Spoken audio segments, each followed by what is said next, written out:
So when I hit 300 subscribers and did a Q&A video, y'all just wanted a meme on me. And then when I did an assumptions video, you guys just wanted to like mess with me psychologically and be like, I assume that you're actually living in a simulation and free will is a lie. And then when I hit 1,000 subscribers, you guys finally were like, I'm gonna ask Savvy some questions about writing and books and the writing process and, you know, the things that this channel was originally about. And I was like, okay, so that's what it takes to get us on topic. I have finally reached 1,000 subscribers and I'm gonna answer your burning questions, whether those are about books or writing or small businesses or maybe even some memes or maybe even some psychological torture. I don't care. I will answer anything.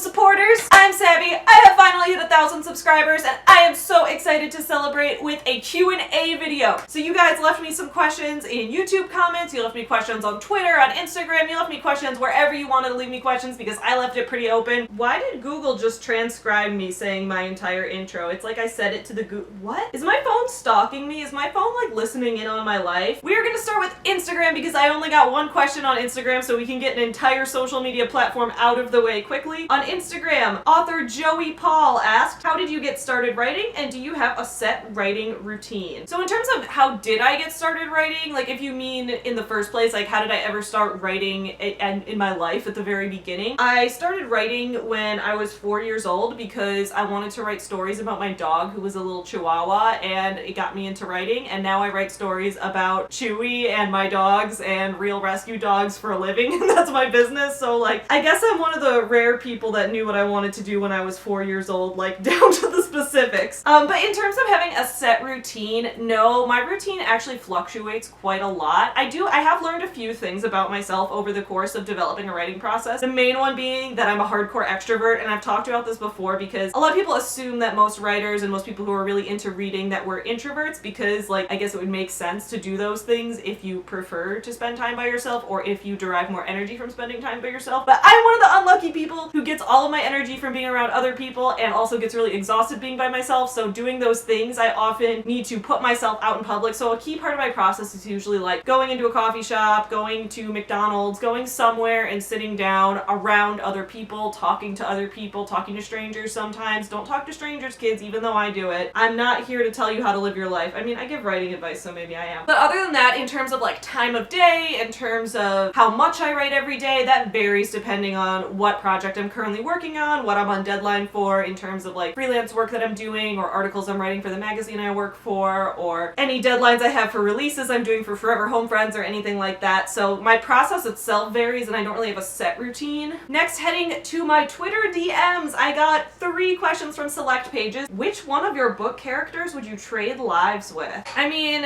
Chewie's technically one of my book characters. I could trade lives with Chewie because he gets to take naps whenever he wants. What is your perfect writing mood? Do you require a certain atmosphere, objects, snacks, etc. Snacks? I love snacks. I don't need to eat while I'm writing, but there are certain snacks that definitely get me motivated. I mean, coffee's the big one. Coffee can be like a seasonal thing too. Like I love putting like peppermint mocha flavored creamer in my coffee around this time when it's getting colder, and it's snowing in Chicago today, so like just let that sink in for a second. I've finally gotten to the point where if it's in the evening and I'm still writing or I'm still working on things, I can start drinking decaf because otherwise I was just keeping myself up all night. And I was always one of those like death before decaf kind of people, but then I was like, if I'm gonna keep drinking coffee at 10, 11, midnight, like I really should drink decaf. But in terms of snacks, I love tortilla chips with buffalo sauce. I eat those a lot while I'm working on writing something, especially if I'm like, I'm gonna settle into my office, I'm gonna write like 5,000 words today, I'm just gonna do it. Then I'll just get myself a big plate of tortilla chips, I'll dump hot buffalo sauce on them, and that will be the majority of what I eat during that time. And then the final one, oof, how do you manage booktube, writing, your business, and being high-spirited all the time? I'm really glad that I come off as enthusiastic and high-spirited. I think it transfers well to YouTube because in real life, a lot of people think that I'm a bit much to be around because a lot of people, like I've heard this discussion that, you know, on YouTube, people are putting on an act. They're acting more excited or more enthusiastic than they really are just to get views. And it's like, I wish that could be true for me, but no, like this is this is just how I am constantly. So in real life, sometimes people are like, Savvy, you need to use your inside voice. And I'm like, I'm a 27-year-old person. I don't need to use my inside voice. But in terms of how I manage it, basically it just comes down to what I prioritize in life. So for me, I know that doing booktube and doing authortube videos is a big part of connecting with other writers. And since I mentioned that I'm an extrovert, I know I need to constantly be connecting with other writers. Otherwise, my own process will suffer. So I guess I joined the community for slightly self-serving purposes. I hope that's okay with you guys. Balancing that, it's kind of like I know I need to do it in order for my writing to thrive. So it's like that's part of the priority that I set for myself. I won't lie, running my own business, doing booktube, writing, and all of that while I was still in school was really hard. It was like almost impossible. A lot of people were like, how are you possibly doing this? And I'm like, I'm not necessarily doing it well. Like, I would get home at like 10 p.m. every night and just like mumble incoherently. Like, it sounded like I was intoxicated even though I wasn't. I would like wake up at 5 in the morning and either finish up my homework or work on some freelance things. I would go teach a kids creative writing workshop downtown. Then I would go to my graduate assistantship job, which was how I got my tuition waived and didn't have to pay for grad school, so I would go to that. And then after that, I would go to class. And then after class, I would come home and either like mumble incoherently until I passed out on the couch, or I would like work on a freelance assignment. I was like doing Forever Home Friends marketing and developing new products like while sitting on the toilet doing it from my phone, or like sitting on the train in transit and doing that. Moving on to Facebook, Break Even Books wants to know, if you could eat only burritos or chocolate for the rest of your life, which would you choose? That shouldn't be that hard because it's not like those are my two favorite foods or anything. It's like, if you ask me, you could only drink coffee or eat buffalo sauce for the rest of your life, then I'd be fucked. But like burritos and chocolate are just like, you know, I like both of them. I think I'm gonna go with burritos. And I don't even want a burrito right now. I'd much rather eat chocolate than a burrito right now, but I'm still gonna go with burritos just because burritos have so many more things in them. All right, heading to the comments of the YouTube video. First question is from Dane Reeds, who says, are you tech savvy? I got a new phone, I'm so excited. Anyway, so I'm gonna set a timer on my phone. That's not the timer, that's the camera. Wowee, I'm such a boomer. Cool, what am I gonna set? Whoa, that's not right. Oh, oof. No, I don't want it to be 10. What? Stop. I don't want to be. Why is it going? I don't know how to use my phone timer. Oh my god. Okay, so I need to apologize in that clip for the like video and sound issues. I don't know why, but every time I imported that clip into my editing software, it was just sound every time, and I kept retrying it over and over again, trying different things. But for some reason, I don't know what's wrong with the file, but it was just sound, so I put a visual there instead. As I like to say, I'm savvy, but I'm not tech savvy. Why did Google just transcribe me saying my entire intro? It's like I said it to the Google. What? Is my phone stalking me? Is my phone like listening in on my life? If people know how to fix that issue, please let me know in the comments below. Like, I'm savvy, but I'm not tech savvy. But then again, I did just 3D print a whole bunch of princess crowns, so I'm getting better with technology. Like, I know it's weird because I'm a millennial and our generation like grew up learning how to use the internet and we grew up around technology, but I guess I personally didn't grow up around technology because my family was so big on saving money that I was always 5 to 10 years behind on the newest technical advancement from everyone else, so I'm not that tech savvy, but I'm working on it. Carl Smith wants to know, what have your furry friends taught you that most people need to learn?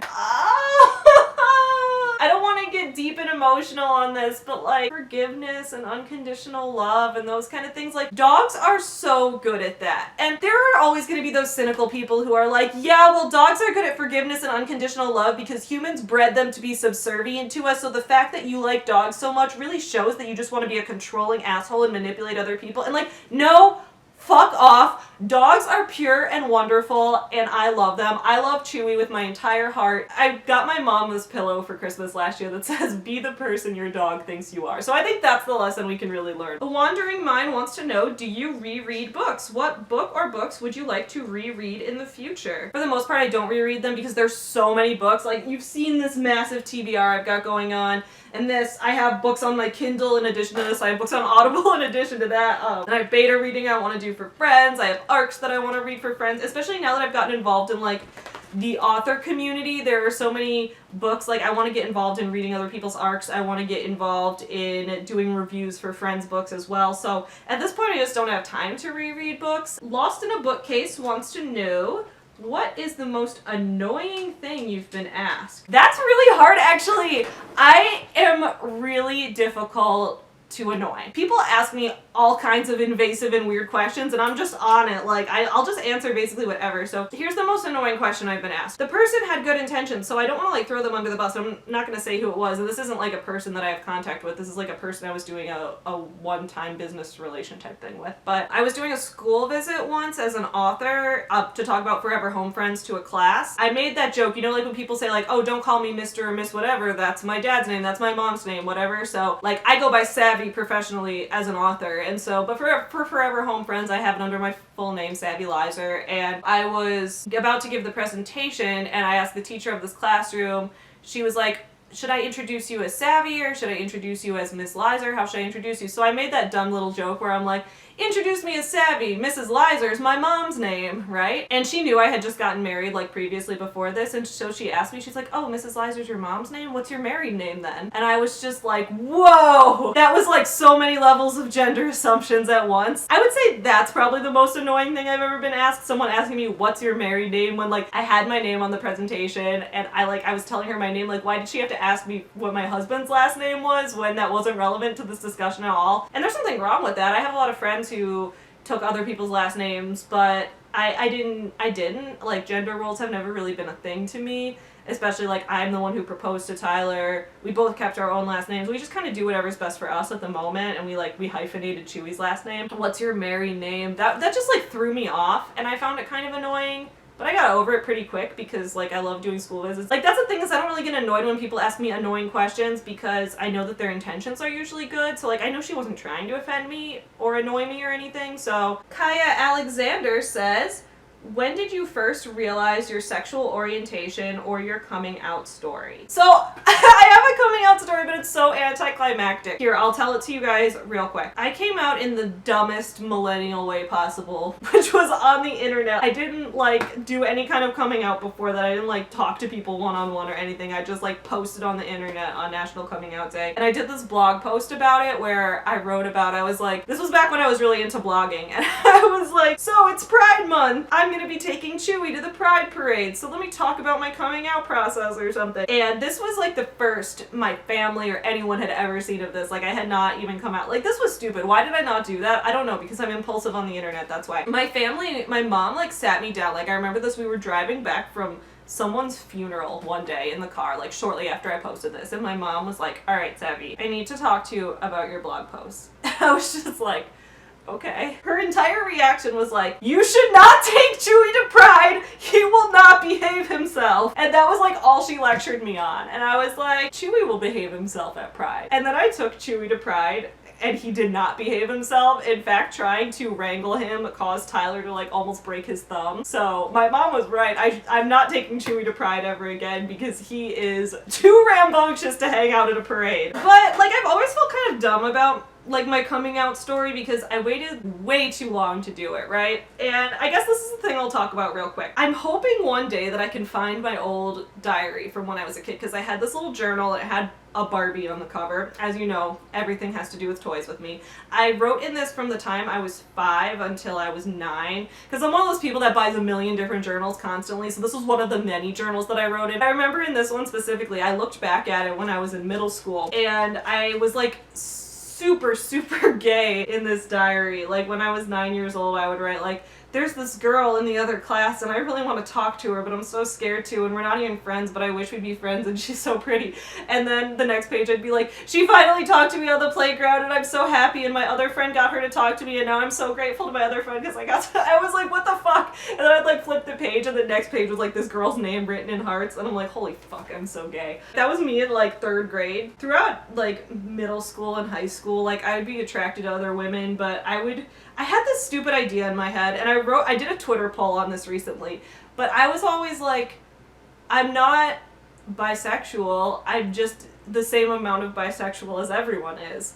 And people would be like, not everyone's bisexual, that's not a thing. I was like, no, everyone is. And I had that in my head. And I realized that a lot of people have this misconception in their head. Like, I've seen, like, celebrities talking about this where they're like, yeah, well, like, everybody's bisexual. Like, no, that's not true. It took me a while for me to realize that, like, no, that's not an everybody thing. That's just me. And, like, that's just my perception of the world. And also, I guess another reason I waited a long time was because I always had this, like, weird fantasy of breaking all the stereotypes. I was like, I want to be, like, a straight girl, but I dress really androgynous and I don't wear any makeup and I'm really aggressive and, like, I'm just breaking stereotypes left and right. But I'm still a straight girl who can do it. And the fact was I just wasn't a straight girl. I was just lying to myself about that. Paperback and Flick Chick wants to know, what is your best tip for constantly producing regular content and not running out of ideas or burning out? That's an awesome question. I just recently did, like, an Instagram story where I talked about the fact that I was feeling burned out, so maybe I should do a video about this because burnout is real. And it didn't happen to me until I, like every once in a while I'll discover a new video game and I'll get really, really into it and I'll just play it for, like, days on end, and then suddenly I realize that I'm not getting anything productive done. Then I start to go into this, like, spiral of, like, you're doing nothing, you're gonna fail at everything, you're never gonna achieve these goals, and then I start to burn out and I'm like, what's the point of even creating anything when I can just play video games? And so that is important to be able to snap out of that mindset. So for me, a lot of that comes from just, like, scheduling, and for videos and for social media content, I've had to develop a routine. So I've talked about how, like, my writing routine can be a little bit more random, but when it comes to producing videos, I block out a time either on Thursday or on Saturday, depending on, like, when I have to teach workshops that week and what other kind of work stuff I have going on.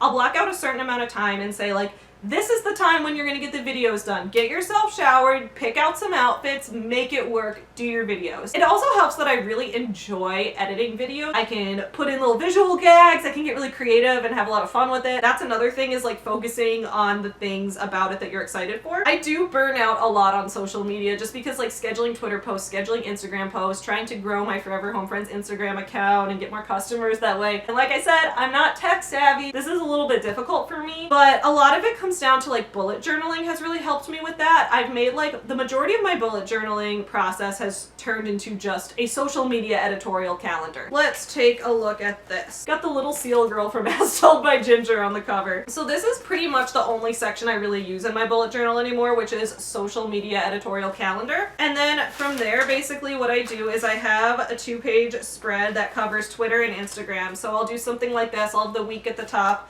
the date, and then, like, check boxes and what I do for each of these, and then I schedule time on Sunday and on Wednesday to get all of these things made and scheduled, and I check them off every time. And, like, the feeling of checking something off is, like, a very, like, tactile form of gratification for your brain, and that's kind of silly, but it actually works pretty well for me. In terms of not running out of ideas, I just, like, brainstorm ideas constantly. So I'm like, okay, what are some videos I want to do? I think about, like, books that I've read, and I'm like, okay, well, if I want to make a ton of videos, if I want to make 3 videos every week, I can do individual, more in-depth reviews on each of these books. I can do vlogs about these different types of writing processes. I just think about the things that I'm doing already and try to figure out how to work those into videos. Also, booktube tags help a lot with that. I love getting tagged and being like, all right, now there's something new I can do. Cat Bowser Fantasy Therapist wants to know, what is your biggest pet peeve with books, either formatting, plot, characters, etc.? I do not get annoyed by formatting errors. I don't get annoyed by typos. I don't get annoyed by any of that. Like, I do freelance copy editing, so I care about typos and I notice them and that kind of thing because I have to correct them for other people. But if I'm reading a published book and there's a typo in it, or even if there's a couple typos in it, like, I don't give a fuck. And I know that's a big thing I see people on authortube talking about a lot, like, this book somebody put out without getting all the typos corrected and it was a terrible reading experience. I understand that, like, if you don't like seeing typos and it really annoys you and throws you out and takes you out of the story, totally valid. Like, I'm not here to say that that's a problem, but I personally am just focused on the content of the story itself. So if there's typos, if there's errors, if there's problems with all of that, like, I really couldn't give less of a fuck about that. I just want to read a really good story. If you wanted to get your work out there and you couldn't afford professional copy editing, you couldn't afford professional proofreading, but the story's amazing and I'm completely immersed and in love with it, then, like, why would I have a problem with that? Like, I just want to enjoy things. My pet peeves generally come from plot and character things in stories. So I get annoyed, and I do rant reviews and that kind of thing when I get annoyed about stuff within the actual content of the story itself. And I've talked about this in so many videos in the past, but my #1 plot device and character device pet peeve is bisexual erasure, which I see so much of, especially in like male romances. Like, if you ever read a romance between two men and the one guy who was dating women in the past was just gay all along, like, I'm ready to throw the next book that does that at the wall for real, because it's like having negative real world effects on people that I know. That trope just keeps getting perpetuated, and it's making a lot of people like not want to come out because they just like hate that that's such a stereotype. So that's one thing I really just like cannot fucking stand. In terms of like a lot of the other books I've ranted about have been self-help books, and a lot of like my biggest self-help book pet peeve is when the author makes assumptions about women as a whole, and generally that assumption is condescending. And this usually is like when it's a woman actually writing the book, and then there's always this, oh, you know, fellow women, we all know how hard it is to be assertive, we all know how hard it is to tell people what we really think of something, we all know how hard it is to want to put our careers first. And like, I just feel alienated by that. Like, I get really, really annoyed and get really alienated easily because I'm like, I've never experienced any of those feelings. So like, and it's fine if like that person has experienced them and is specifically writing a book about how to combat those things. But it's often books I read about entrepreneurship and business, and instead of talking to me about like, here's some innovative ways to secure startup capital, here's some interesting types of marketing techniques you can try, here are some ways to brainstorm marketing plans or to write a mission statement or to write a business proposal. Like, instead of going into that, a lot of business books that are aimed at women will be like, here's how to get some self-confidence, here's how to really believe that you can do it and you can have a career. And like, it just annoys the shit out of me because I'm like, stop telling me that all women feel this way. I Read Past My Bedtime says, do you have a favorite font? I have so many favorite fonts. This is a problem. Like, I love fonts so much. So in terms of like, it depends what it's for, right? So I have a different favorite font for everything. For writing a first draft of a novel, my favorite font is Spectral, because that's a font I use on Google Docs. If the program I'm using doesn't have that font, then I will use Garamond instead. My favorite font for doing text in my videos and for making thumbnails and that kind of thing is Glacial Indifference. I think that font works really well for graphics and for having a simplistic font that isn't just like generic looking. But then I've been really into hand lettering recently, and I've been switching like right now I'm in the process of reformatting my Forever Home Friends books to have their titles and their logos and everything all done in my hand lettering. So now like my hand lettering is quickly going to become my own favorite font. So I know that's not really a font, that's my hand lettering. Charlie Brooks says, do you ever base characters in your books about people you know in real life? Not directly, but I use a lot of things from my real life in my stories. So I guess in a way I base all my characters on everyone I know in real life, but I also don't base any characters on anyone I know in real life. Other than the Forever Home Friends series, all of those characters are directly based on dogs from real life. So those, like Smile Chewie, 100% is based on my dog Chewie. She Wants the Diction wants to know, what advice would you give to someone who maybe possibly wants to be a writer someday but has absolutely no idea how to go about doing that? Totally not talking about myself here. Maybe you could talk about how you got started or something. IDK. My best advice to someone who wants to be a writer is like, don't stress about it. Develop your own style and own it. That's at least what has worked for me. I write in a very stream of consciousness style, which probably shouldn't surprise you if you've read any of my writing or if you have listened to me talk. Other than for children's books, that's different. But when I'm writing novels, I write in like a stream of consciousness type of style, and everything is very long-winded and very weird sounding and like quirky dialogue type of thing. And I love to write that way, and it flows out of me easily, so I just do it. Other people I know write in, you know, more like a way where they're trying to construct each sentence carefully, or are trying to construct scenes, then construct sentences to build those scenes. And that's not really what I do, but that's what they do, and that's what works for them. That kind of writing stresses me out, like thinking about like, am I using the right verbs? Am I using too many adverbs?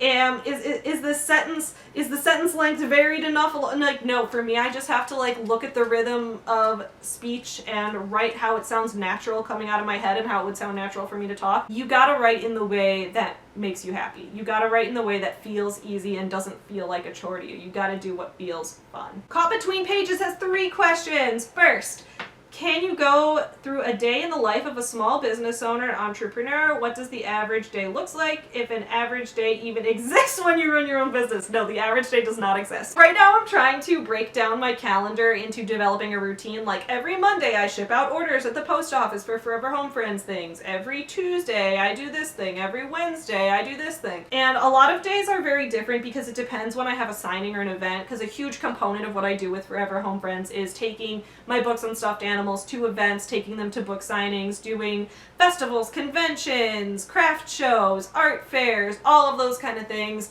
setting up a big display, signing books, selling books to customers one-on-one. But then another big part of it is through the internet, is connecting with people. So scheduling social media posts, making videos, getting to know you guys, that kind of thing. And then there's the actual working on the books, working on the formatting, working on new projects, scheduling them. So it's kind of hard to say what a typical day looks like for me, especially because my sleep schedule is erratic too at this point. Like I have some days where I need to wake up early because I'm going in to teach a creative writing workshop to kids, and I need to be there at 9 a.m. and I need to get into the downtown part of the city and all of that. So, and then there are some days where I stay up working until 2 in the morning and then I fall asleep and I don't wake up until 10 a.m. because I was up late working, and so then I'm up late to start the day. So everything's kind of erratic for me, and that's probably not good. I know all the advice tells you like to have a set schedule that you stick to.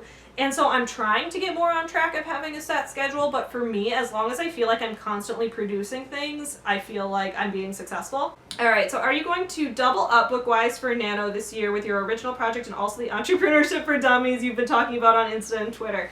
So I'm not doubling up. I don't think I could physically handle that, but I am still working on both projects, if that makes sense. So basically for NaNoWriMo, my focus is going to be on Indecent Exposure, which is a new adult novel and the sequel to Sculpt Yourself. So I'm going to be writing, you know, my 2,000 words a day, sometimes more, sometimes less, getting that book totally completed by the end of November. That's what I'm doing for NaNoWriMo. And then I'm working on an entrepreneurship book as well, which I mentioned on Instagram and on Twitter. If you guys missed it, I recently did an Instagram story where I ranted about a similar thing I ranted earlier when talking about my bookish pet peeves in this video, which was business books that don't really say anything. Like, there are too many entrepreneurship books specifically aimed at women that are like, have a positive attitude, feel good about yourself, you can do it. And it's like, if I didn't already know I could do it, why the fuck am I starting a business, right? I need to know some ideas of how to do it. I need to look at this from the perspective of someone who has no formal business education.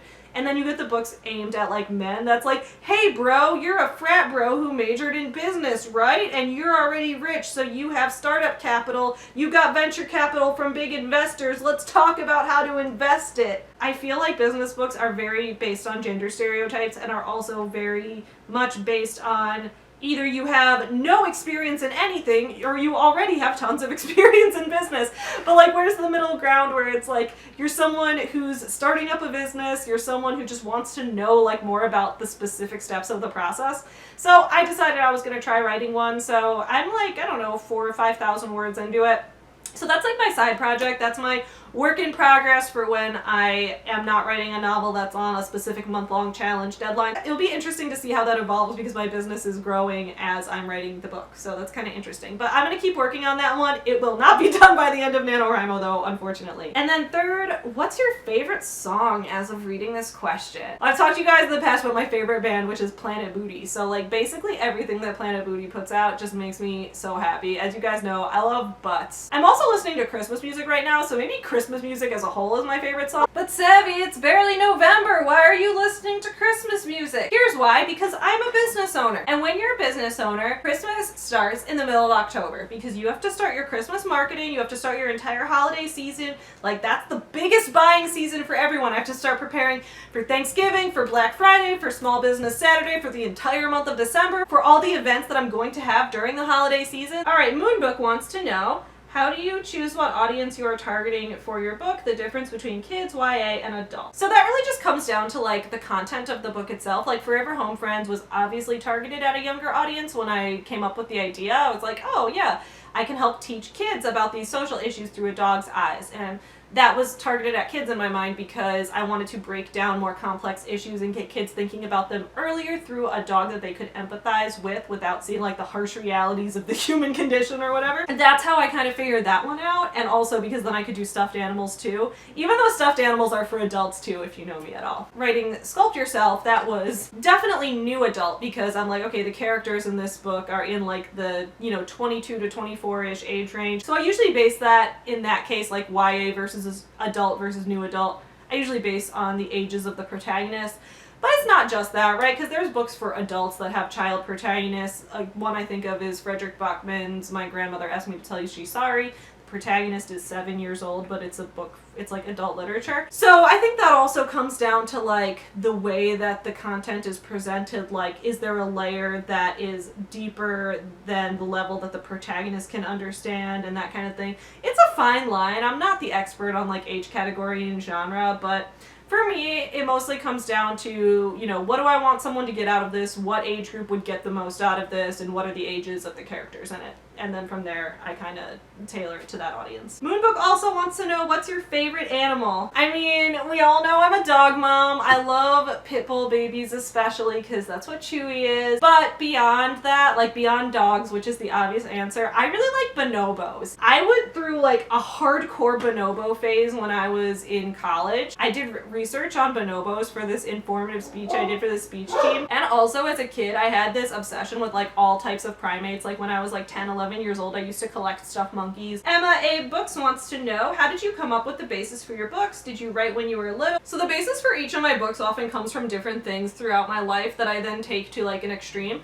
So for example, in the Sculpt Yourself, I told the story in my video about why I hate having huge boobs. I told the story of how I first came up with the idea for this, which was, that when I was a kid I had a very round face, and as an adult I have very huge boobs, and how it was almost like the fat just moved from my face to my boobs. And like, what if people could actually do that? That'd be crazy, right? That was like the basic idea, and then everything that resulted from there was like my own experiences with body dysmorphia and with struggling with the fact that I don't feel like I'm in the right body and I don't feel like my body's right for me and that kind of thing. And then with Forever Home Friends, right, like it's the same thing. Like I take a real dog story, I take Chewie's story of the fact that he was abused in the past and that he has anxiety and that he has scars on his face, and I said, okay, well, how can I tell this into a story that is going to teach something to a kid and also be interesting to read and follow you into adulthood and that kind of thing. Did I write when I was little? Absolutely. I cannot really remember a time in my life when I wasn't writing. Like as an adult, you guys know how much I love toys. Like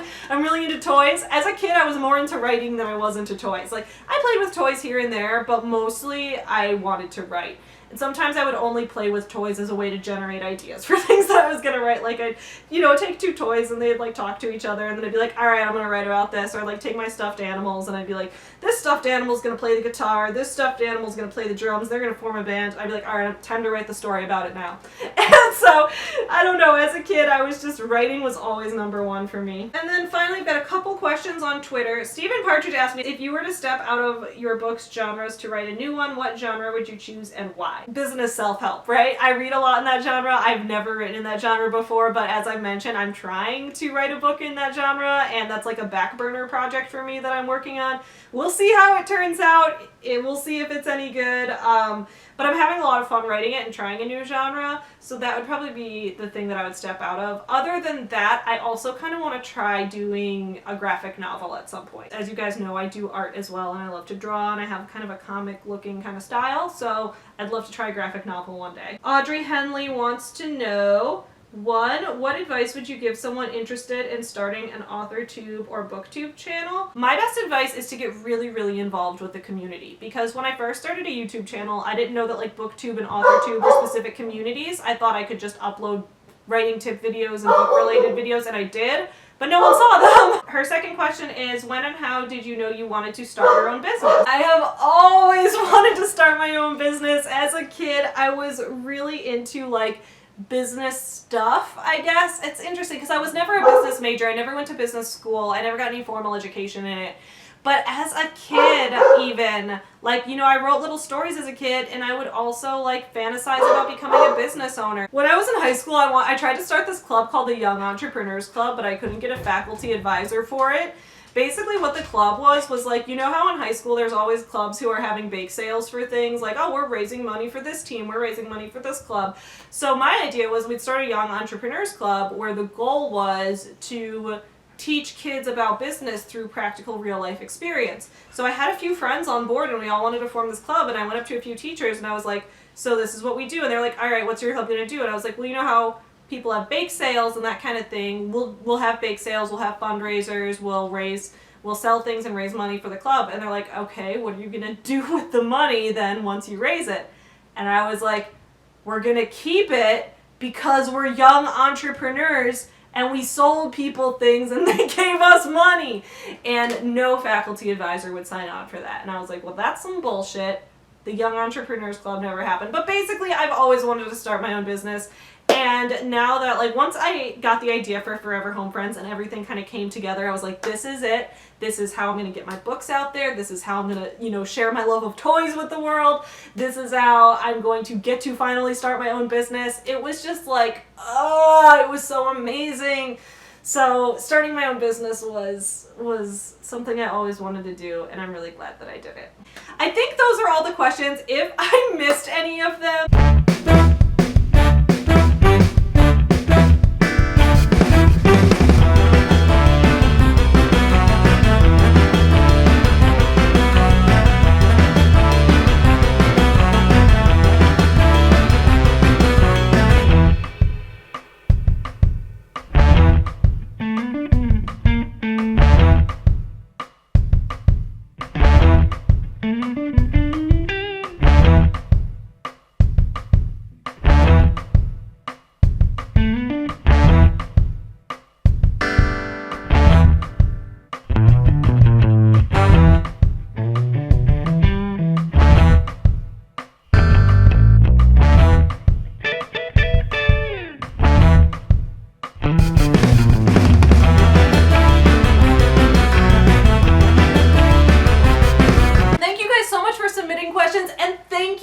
thank you for helping me get to 1,000 subscribers.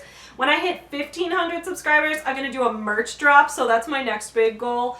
You guys have seen the We Stand Pam t-shirt and that piece of art that I was talking about when I was doing my Girl Wash Your Face review and all of that. So I have pieces of merch that I would love to release when I hit 1,500 subscribers. So that is my next big goal, and I'm super excited to keep on growing this channel, keep on getting to know more of you guys. Thank you so much for everything. Please don't forget to subscribe if you are new here. I will see you guys again later this week for some more NaNoWriMo vlogs and some more book reviews and some writing videos and all that good stuff. In the meantime, though, don't forget to support small businesses. Happy reading and writing!